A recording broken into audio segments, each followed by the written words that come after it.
All right, let's move on to our final email of the day. And our final email today comes to us from, oh my gosh, all the way from Hogwarts. Luna Lovegood writes in, and she writes, I know it was unlikely for a long time, but I was wondering if you read the stories that the proposed Men in Black and 21 Jump Street crossover movie, aka MIB 23, is now officially a no-go. Do you think this one was ever a real possibility, and do you think it had any potential? Robert, we all remember back just a couple years ago when those Sony emails leaked that they were actually planning a 21 Jump Street Men in Black crossover, having Jonah Hill and Channing Tatum joining Men in Black, all that kind of stuff. And now apparently nothing has ever happened. Did you ever think that one had any real legs to it, and was it something you were looking forward to? Well, okay, here's the thing. I love Channing Tatum and Jonah Hill together in those 21 Jump Street movies are pretty great.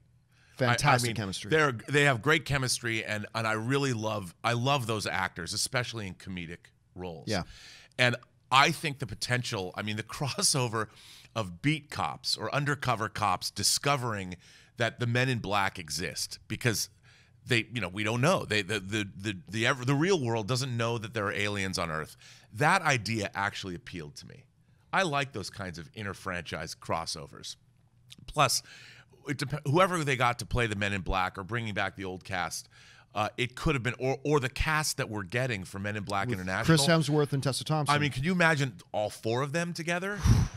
It could have been pretty damn great. But then you have the rights issues, the producing issues. So complicated. The amount of money that it would have cost to put those two franchises together, because both of those are previously existing. Men in Black was a comic book.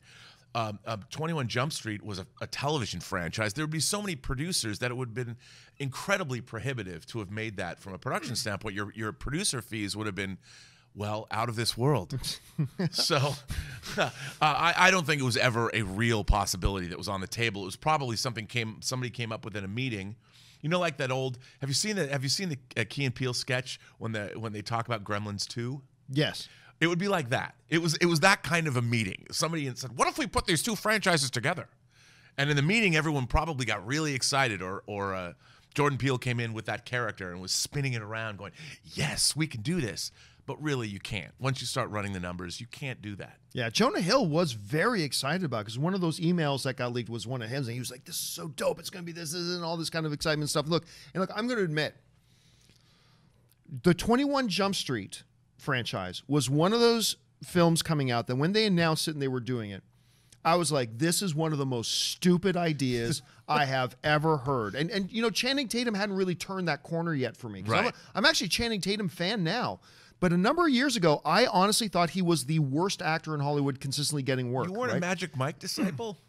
Oh, gosh. But did Magic Mike come after 21 Jump Street? I can't remember. But at any rate, Magic Mike-ness aside, I thought this was a horrible idea, and I have loved the 21 Jump Street franchise. You're so right. The chemistry between these two guys was way more than I was expecting. Yeah. By the way, I often talk about the funniest single moments in history. I still say the one moment in cinematic history that made me laugh the hardest, it does no justice when I repeat it, but is Mel Brooks' Spaceballs.